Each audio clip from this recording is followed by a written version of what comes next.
하나님, 예수님이 오시면 열병이 떠나갑니다. 예수님이 오시면 우리의 삶 가운데 주님의 은혜가 풍성해짐을 고백합니다. 아버지 하나님, 주여 오시옵소서. 말씀으로 오시고 우리 가운데 임하시며 우리 가정 가운데 함께하여 주시옵소서. 심령을 열고 말씀을 듣는 주의 자녀들에게 축복의 만나의 말씀이 되게 하여 주시옵시고, 귀한 은혜를 우리 사랑하는 자녀들에게도 허락하여 주셔서 우리 유아부와 유치부, 아동부, 중고등부, 청년부에 이르기까지 귀한 은혜가 선포되게 하여 주시옵소서. 예수님의 이름으로 기도드리옵나이다. 아멘. 오늘 본문을 보니까 예수님께서는 베드로의 집에 가셔서 베드로의 장모님을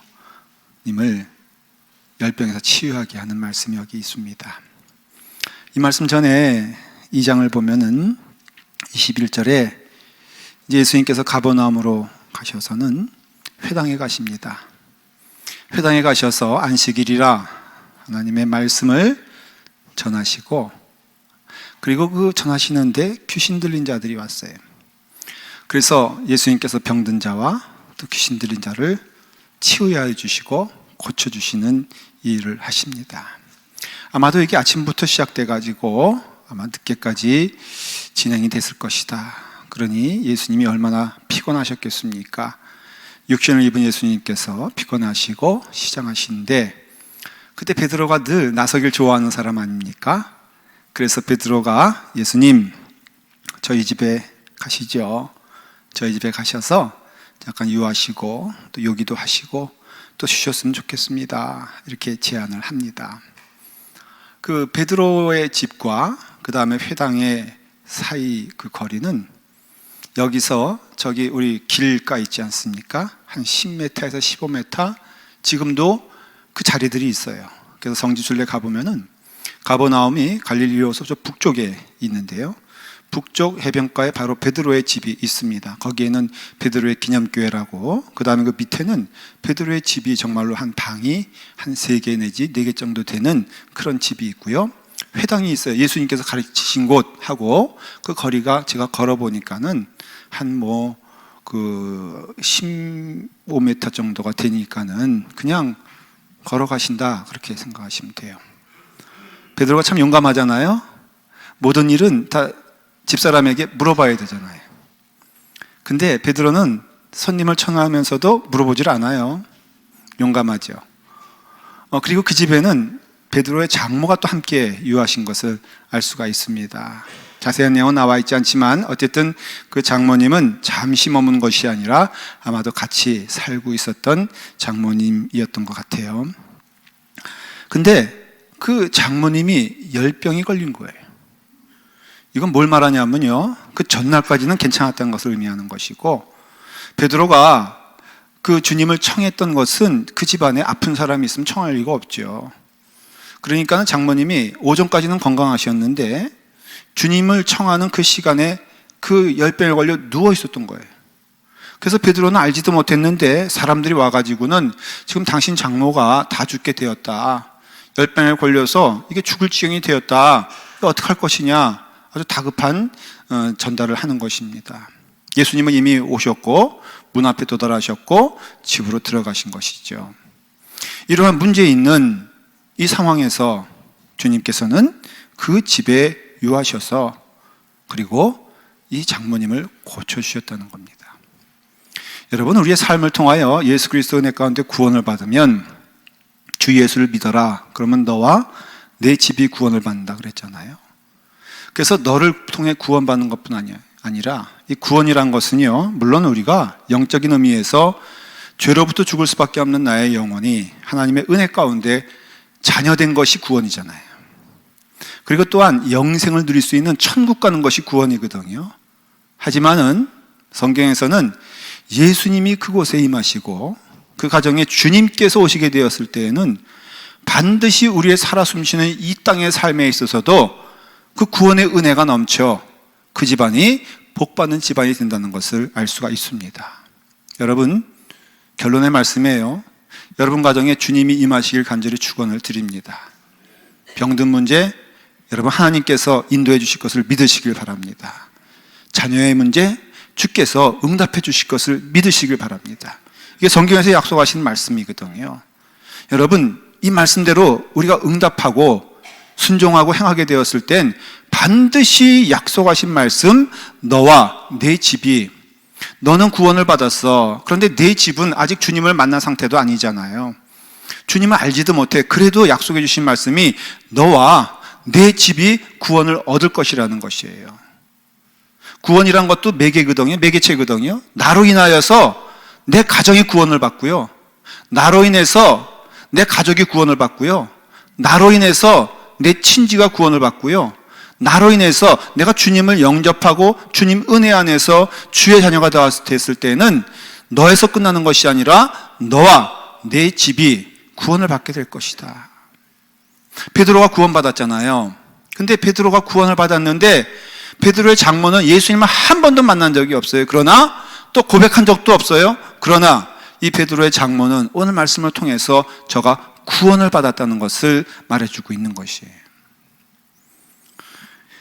이것이 은혜가 되는 것은, 이 말씀은 베드로의 이 사건에서 끝나는 것이 아니라 2000년 전에 이 일에서 끝나는 것이 아니라 이 말씀을 듣는 우리 모두에게도 동일한 은혜와 동일한 역사가 일어나기 때문에 우리에게도 이 말씀은 살아 역사하는 말씀이고 나에게도 임하는 말씀이고, 이 말씀이 여러분 한 영혼마다 아멘이 되기를 간절히 축원을 합니다. 예수님이 우리 집에 오시면 어떤 일이 벌어지느냐? 먼저는 문제가 해결됩니다. 구원이라는 것 자체도 내가 망할 수밖에 없는, 죽을 수밖에 없는 나의 삶이 새롭게 거듭나서 새로운 인생이 되고 새로운 삶이 된다는 거 아니겠어요? 하나님으로부터 원수되었던 우리가 예수 그리스도가 우리에게 임하시고 내가 예수님을 영접하게 되었을 때는 하나님의 자녀되는 역사가 일어나게 되잖아요. 죽을 수밖에 없는 나의 인생이 지옥불에 떨어지는데 지옥에 떨어지지 아니하고 천국 가잖아요.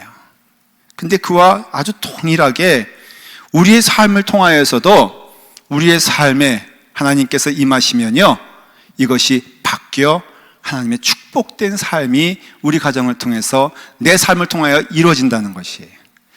사실 어느 인생도 문제 없는 인생이 없죠.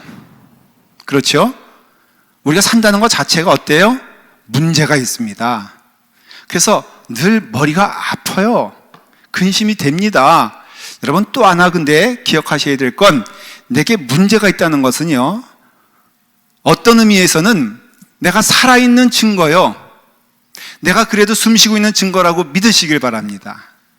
축복이죠. 그러니까 문제 있다고 절망하면 안 된다는 거예요. 저희 집에 이게 뒤에 조금만 이렇게 틈이 있어가지고 거기다가 제가 저는 과일나무를 좋아해요. 과일나무를 좋아하는 게 아니라 정확하게 말하면 과일을 좋아합니다. 그래서 제가 어디서 한국에 귤나무 같은 것이 있다 그래가지고 제가 그것을 이제 뒤에다 심었어요. 심었는데 문제가 생기기 시작했어요. 스컹크가 들어오신 거예요. 그래가지고는 이 스컹크가, 저는 여태까지 몰랐어요. 발톱이 있어가지고는 스컹크가요, 그 땅을 이렇게 막 파요. 그러니까는 제가 귀하게 여기는 귤나무를 심었는데, 그놈이 매일 출근해가지고는 거기서 그냥 땅을 파면서 냄새를 풍긴단 말이에요. 그러니까 문제가 시작됐어, 안 됐어요? 과일나무를 심었는데, 그래도 조촐하게나마 이제 따먹을 날만 기다리고 있는데, 거기에 스컹크가 와서 이러니까는 머리가 아프기 시작했어요. 그래서 어떻게 하면 이놈을 쫓아낼 수 있을까? 제 마음가운데 근심이 거듭되는 거예요. 더 큰 문제는 우리 집에 강아지가 한 마리 있는데, 이놈이 그냥 자기 땅이라고 또 스컹크가 오니까는 또 쥐잡듯이 그 스컹크를 이렇게 막 못 살게 구는데, 스컹크가 만만한 게 아니거든요, 그놈이. 그래가지고는 하다가 또 그냥 얼굴에 또 그 스컹크야 향기로운 그것을 다 움팍 뒤집어 써가지고, 이놈이 보니까 제가 보고 있는데 깨갱하더니 갑자기 집으로 들어오는 거예요. 그래가지고 온 집안에 스컹크 냄새가 온 집안에 퍼졌어요. 아니, 그냥 귤나무에서 몇 개 한번 얻어먹겠다고 하는 시작해서 거기서 스컹크가 들어오질 않나, 그래서 스컹크 때문에 머리는 아픈데 이놈의 강아지는 달려들었다가 또 자기 죽겠다고 입에 거품 물고선 냄새 피워가지고 온 집안에 그 강아지가 다니는 곳마다 냄새 해가지고는 저희 집안에 결국은 귤나무 때문에 시작해가지고는 온 집안에 근심이 돼가지고 제가 좀 특별 기도회를 시작 중입니다. 프란시스코에게 은혜를 주시사 사슴이 와서 함께하고 새가 와서 어깨에 앉아서 그 말을 알아듣더만 나에게도 그런 은혜를 주시사 주여 스컹크에게 알아서 갈 수 있도록 할 수 있는 은혜 허락하여 주시옵소서. 여러분, 심으면요 문제가 되는 거예요. 우리의 인생이 그렇잖아요. 우리의 삶을 통하여 문제 없는 사람은 없단 말이에요. 다 있단 말이죠. 문제 없는 것 가르쳐 주세요. 그랬더니 스승이 그 청년을 데리고 어디 가냐면은 아무도 움직임이 없는 세미터리 공동묘지에 들어가가지고 자 여기에 문제 없다. 너 여기 쓸래? 우리의 삶을 통하여서 산다는 것은요 문제와 더불어 함께 살아가는 것임을 알 수가 있어요. 자녀의 문제가 됐던 가정의 문제가 됐던 내가 살아 숨쉬는 동안 이 문제와는 우리는 결별할 수가 없다는 것이에요. 제일 우리가 잘하지만은 바보스러운 일이 피하는 거잖아요. 사람에게 문제되면 사람 피해요. 장벽이 있으면 장벽 도망가요. 이와 같이 도망을 갑니다. 또 교회도 마찬가지예요. 여러분, 교회도 우리 교회는 안 그래요. 여러분, 저희 교회는요 우리 성도들이 참 끈질기다는 걸 제가 알아요. 그래서 용기 있게 말을 하는데 여기서 마음에 안 들면은 저기 가서 여러분 그러지 마세요. 그게 문제가 있단 말이죠. 크리스천의 행복이 뭐냐면요 다른 것이 아니라 우리 주님께서 내게 임하시면 나를 떠나지 아니하시고 늘 나와 함께 동행한다는 것이에요. 그래서 문제가 있는데 그 문제를 이길 수 있는 은혜를 주시는 것이 없다는 게 아니에요. 고린도전서 10장 13절에 보면은 사람이 감당할 시험 밖에는 너희가 당한 것이 없나니 그래요. 근데 여기서 사람이란 것은 그냥 일반 넌 크리스천 세상 사람을 말하는 것이 아니라 예수님을 믿는 자들 이런 뜻이거든요. 그러니까 예수님을 영접한 영혼들, 주님의 말씀에 순종하는 이들에게 시험이 있다 없다? 여러분, 예수 그리스도 믿으면은 예수 그리스도 영접하면은 시험 없다라고 가르치는 이단 종파가 있어요. 구원파가 대표적이거든요. 그렇지 않습니다. 예수님을 믿어도 시험이 있어요. 예수님을 믿지 않아도 시험이 있고요. 세상 사람들에게도 시험거리가 있고요. 믿는 자들에게도 시험거리가 있다는 것이죠. 그러나 그것을 대하는 것이 틀린 것이에요. 시험을 바라보는 것, 시험을 대하는 것, 시험을 이기는 길이 틀려요. 세상의 사람들은 잊으려고 해요. 그래서 술을 마시잖아요. 피하잖아요. 도망가잖아요. 그것도 안 되면 속상해하고 그것 때문에 마음 가운데 근심이 돼서 병이 되잖아요. 그러나 예수님을 믿는 자들에게는 이 말씀이에요. 사람이 예수 믿는 자들이 감당할 시험 밖에는 너희가 당한 것이 없나니 하나님은 미쁘사 너희로 능히 감당하게 하시느니라.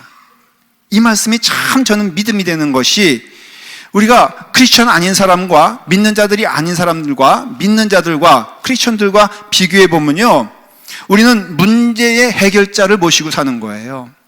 내가 아니죠. 예수님이 오셔야 베드로의 장모가 치유가 되는 것이에요.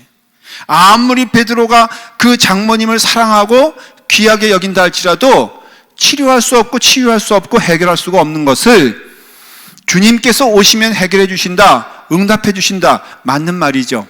성경을 보면요, 믿음의 사람들이 굉장히 많이 나오지 않습니까? 근데 그 믿음의 사람들이 동일하게 걸어갔던 길은 뭐냐면은 주님께 나아갔더니 주님께서 그의 장벽이 되게 하시고 요새가 되게 하시고, 그래서 다윗이 고백한 게 뭐예요? 하나님은 나의 요새시요 나의 방패시라 그랬잖아요. 그러니 주님께서 우리 가정에 오시면요, 약속한 말씀을 힘입어 여러분들에게 선포하면은 여러분들의 가정의 방패는 예수 그리스도가 되세요. 여러분들의 자녀에게 있어서 가장 귀한 일은 무엇이냐? 예수 그리스도를 만나게 하시는 거예요. 정말 자녀들이 온전한 길을 가길 원한다면은 그 자녀에게는 하나님이 계셔야 돼요. 주님께서 계셔야 돼요. 그래서 우리에게 영원한 나라를 허락하신 영생의 축복도 있지만 이 땅에 살면서도 우리의 삶을 통하여서 너는 혼자여 고아가 아니라 너는 아버지가 있고 너는 돌보는 자가 있고 인도하는 자가 있노라. 그게 바로 누구냐? 하나님이시요 예수 그리스도라고 말씀하고 있다는 것이에요. 그래서 우리가 문제 해결자이신 예수 그리스도를 우리가 늘 붙잡고 가는 것, 주목하는 것이 믿음 생활에 굉장히 중요한 것임을 알 수가 있습니다. 김봉준이라는 분이 있어요. 이분이 온 세상에서 끌어모은 감동이라는 그 책을 썼는데요. 그 가운데 자신의 이야기인지 자기 그 고백을 좀 하더라고요. 이분이 어릴 때 키가 좀 작았대요. 작았는데 이제 한국에서는 그 운동회란 게 있지 않습니까? 날 좋은 날 하루 날 잡아가지고 온 학생들이 운동장에 모여가지고 이제 운동회를 하는데 그때는 꼭 부모님 오시라 해가지고 부모님이 이제 김밥도 그 다음에 또 이게 달걀 같은 거, 그 다음에 또 없으면 안 될 사이다, 칠성 사이다 같은 거 다 해가지고선 와서 이제 쫙 잔치처럼 하는데 이제 100m 이게 달리기가 있잖아요. 이게 달리기가 있는데 그 반에서 2명이 뽑혔답니다. 하나는 자기가 뽑히고 키가 작지만은 하나에는 육상 선수가 뽑혔대요. 그래가지고 공교롭게도 학교가 크지 않았는지 이제 몇 명 나와서 하는데 가장 두드러지는 아이는 그 육상의 선수고 그 다음에 자기였다는 겁니다. 나름 한번 뛰어보겠다 했는데 그 장애물 경주니까는 거기에는 뭐 이렇게 뭐죠? 푸대 같은 거 이렇게 뒤집어 이렇게 막 옷 쓰고선 이제 가기도 하고요.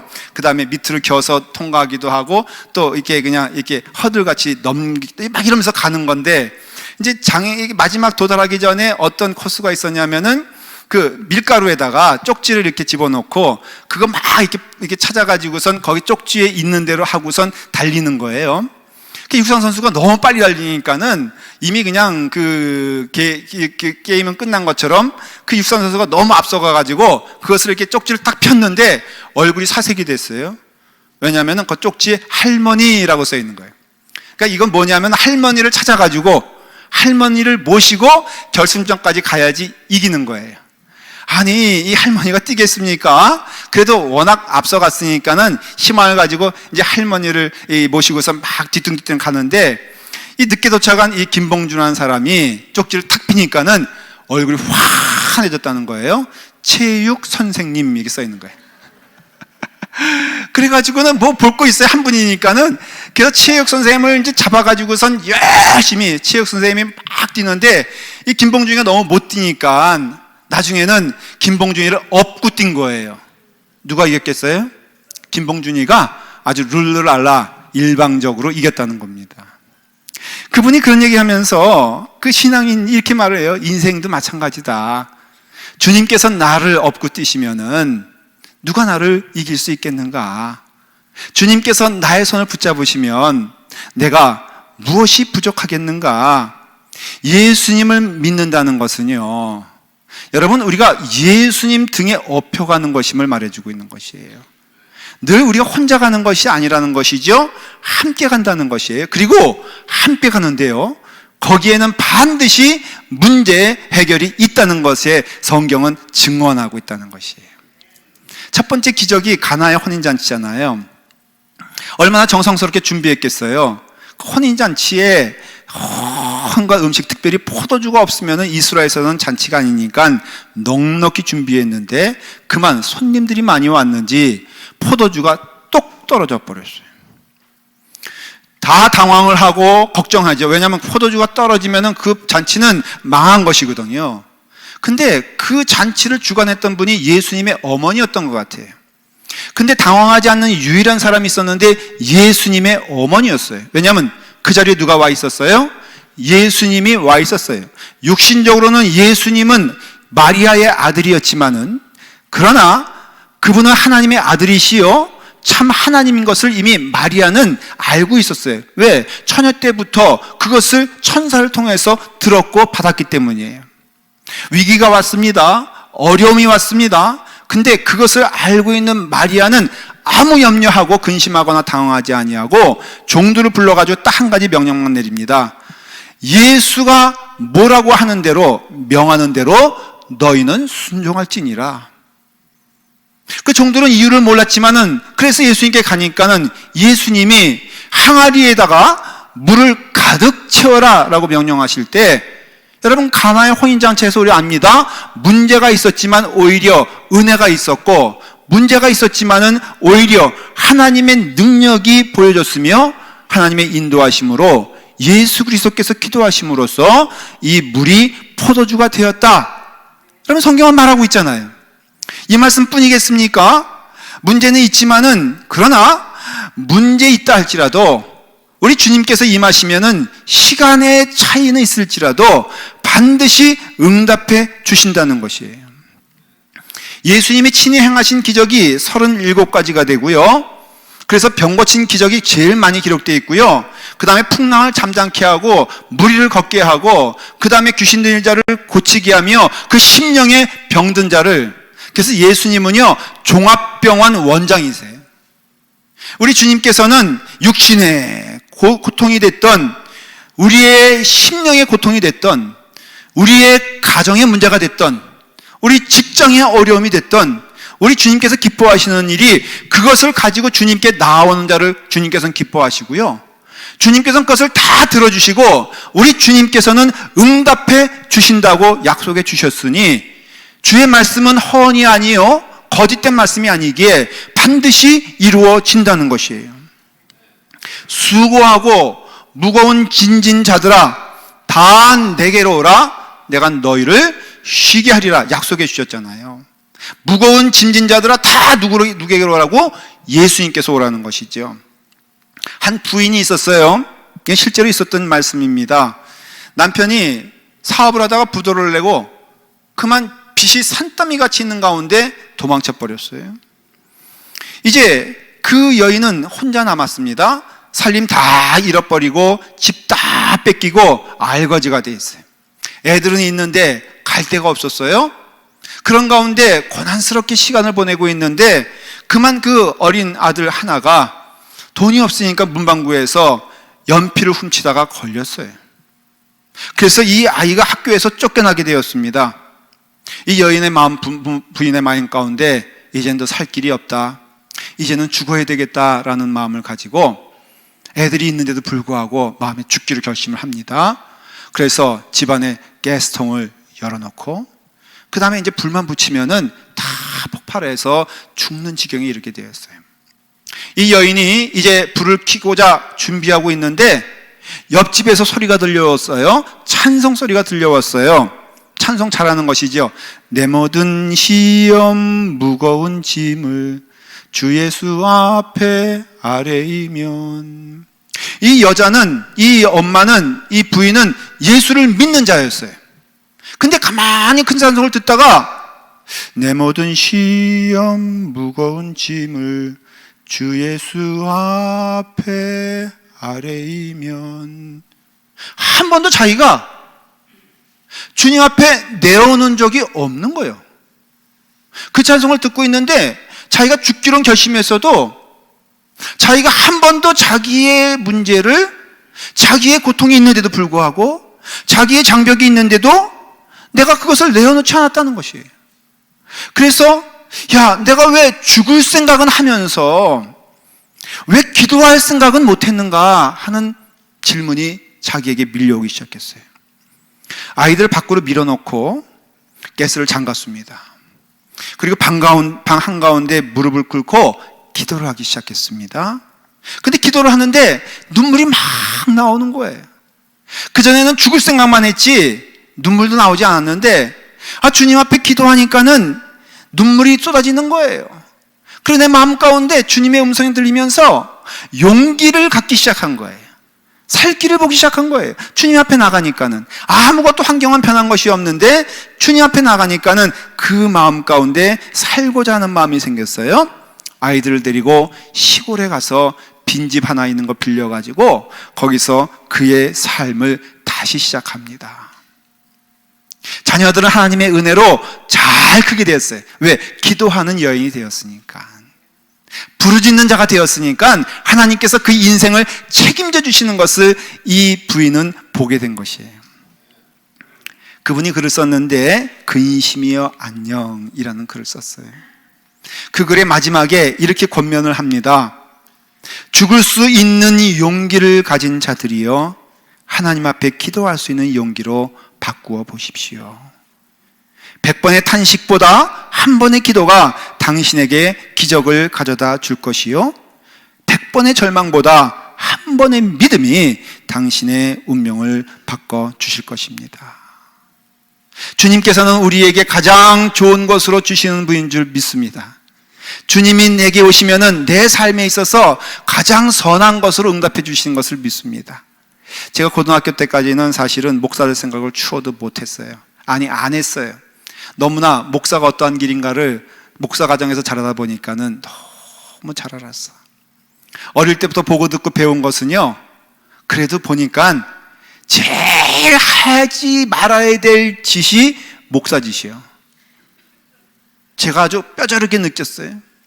거꾸로 돈을 좀 벌었으면 좋겠다. 왜냐하면 집에 돈이 없으니까. 그래서 제가 고등학교 때까지는 공대를 가겠다고, 왜냐하면 돈 많이 번다니까 정말 열심히 준비했는데 고3 때 주님을 만나면서 제 삶이 주님께로 헌신하게 되었어요. 긴 이야기는 있지만 결론은 간단해요. 하나님은 내게 가장 좋은 것을 주셔서, 맨 처음에는 제가 이랬어요. 아니, 내 인생 내 것인데 왜 하나님께서 간섭하려고 그러냐, 내가 가기 싫다는데 왜 자꾸만 가게 가느냐. 근데 제가 그때 만일에 제가 원했던 그 길로 갔으면은 아마 저의 인생은 제 삶을 봤을 때 결코 복된 인생이 되지 않았던 것임을 전 고백할 수가 있어요. 예수 만났더니, 주님의 길 걸어갔더니 내게 복에 복을 더하여 주셔서 주의 은혜 안에서 축복된 길을 걸어가라고 하나님께서 인도해 주심을 믿기 때문에, 여러분 근심 있습니까? 근심할 시간에 주님께 내어놓으십시오.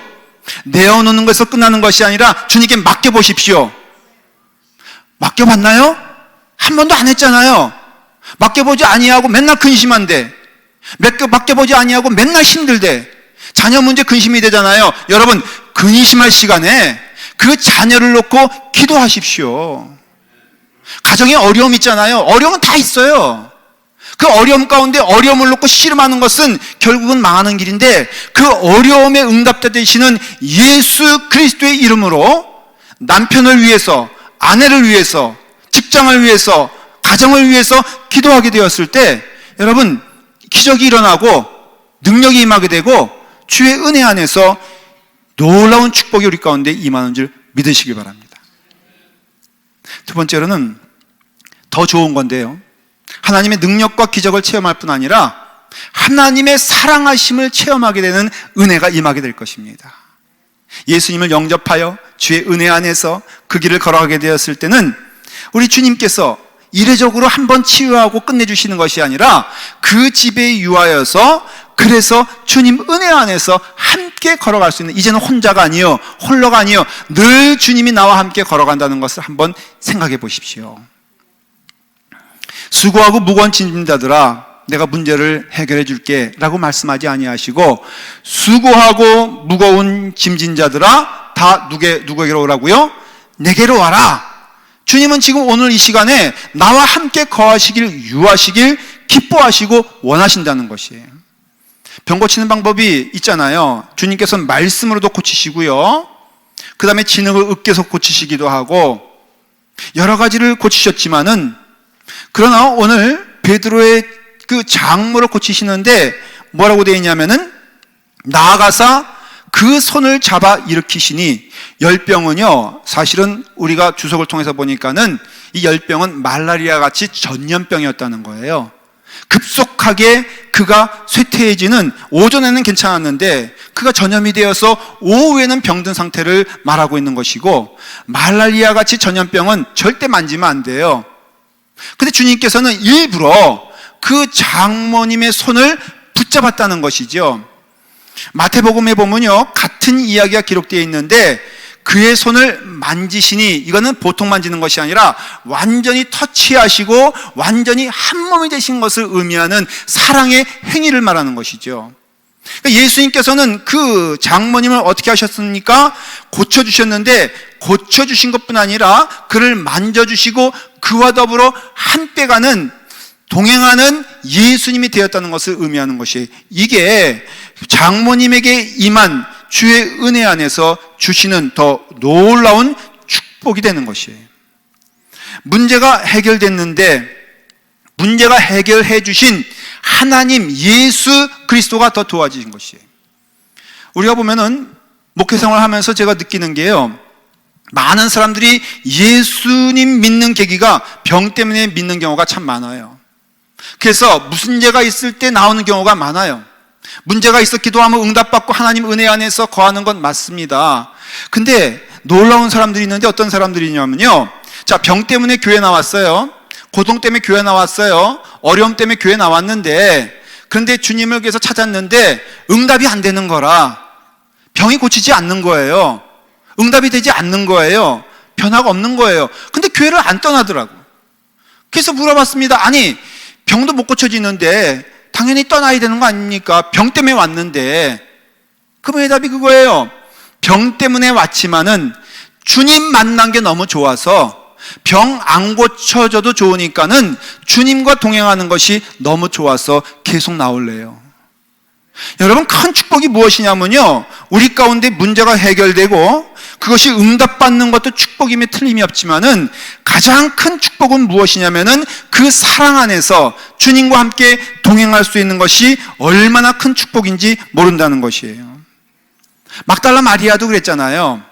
7 귀신이나 들렸던 아주 비참한 여인이었는데 예수님 은혜 안에서 그가 응답을 받았어요. 그 다음에는 그 막달라 마리아 삶이 어떻게 됩니까? 모든 것을 다 버리고 예수님과 함께 동행하는 삶을 선택하지 않습니까? 왜냐하면 주님과 함께 동행하는 삶이 얼마나 큰 축복인가를 깨달은 것이에요. 여러분들의 가정에 문제가 해결될 뿐 아니라 여러분들의 가정에 주님이 함께 동행하는 은혜가 넘치기를 바랍니다. 늘 주님이 함께 하셔서 동행하는 것이 얼마나 큰 축복이에요. 그래서 우리가 병고침을 받고 주님의 은혜 가운데 그 사랑을 깨닫게 되었을 때에는 우리는 반드시 주님을 따라 섬기는 자가 된다는 것이에요. 31절을 한번 다 같이 읽어볼까요? 31절에 이렇게 되어 있습니다. 자, 우리 다 같이 함께 읽습니다. 시작. 나아가사 열병이 떠나고 여자가 그들에게 수종을 드니라. 아주 기적같이, 아니 기적이죠. 그 자리에서 나아버렸어요. 열병이 사라졌어요. 말라리아가 없어졌습니다. 그러니까는 이제 장모님이 어떻게 합니까? 그 건강하게 된 몸으로 그들을 수종 들더라. 마태복음에서는요, 그 원문에서는 바로 예수님을 수종 들더라 그렇게 되어 있어요. 근데 수종을 드는데 그냥 끝난 것이 아니라 이게 미완료 과거형이요. 무슨 뜻이냐면은 한 번에 걸쳐서 그냥 식사 대접하고 끝난 것이 아니라 그 후에 그 장모님의 삶은 늘 주님과 함께 거하면서 주님을 수발하고 동행하면서 주님의 길을 따라갔던 것을 기뻐하였다는 것이에요. 이 말씀은 상상이 아니라 누가복음 8장에 보면은 이 말씀이 있어요. 이후에 예수께서 각 성과 청에 들어다니시며 하나님 나라를 반포하시며 그 복음을 전하실 때 12제자와 함께 있었고, 또한 악귀를 쫓아내심과 병고침을 받은 어떤 여자들, 곧 7 귀신이 나간 자 막달리안이라 하는 마리아와 또 헤롯의 청지기 구사의 아내 요한나와 또 수산나와 다른 여러 여자가 함께하여 자기들의 소유로 저희를 섬겼더라. 동일한 은혜인데요, 예수 그리스도의 은혜로 구원받은 자들, 예수 그리스도의 은혜로 병고침을 받은 자들은 한결같이 다 어떻게 했다고요? 자기의 소유를 가지고 이제는 주님을 섬기고 주님을 따라가고 주의 은혜 안에서 그 말씀에 순종하며 걸어갔던 사람들인 것을 알 수 있어요. 이건 예외가 없었어요. 사랑하는 여러분, 여러분들 주의 은혜로 복을 받아 그 은혜 가운데 주님을 향하여 나아갈 때 다른 여자가 함께하여 자기들의 소유를 저희를 섬긴 것처럼 주님의 은혜 안에서 여러분의 삶을 통하여 섬김의 은혜가 있기를 간절히 축원을 드립니다.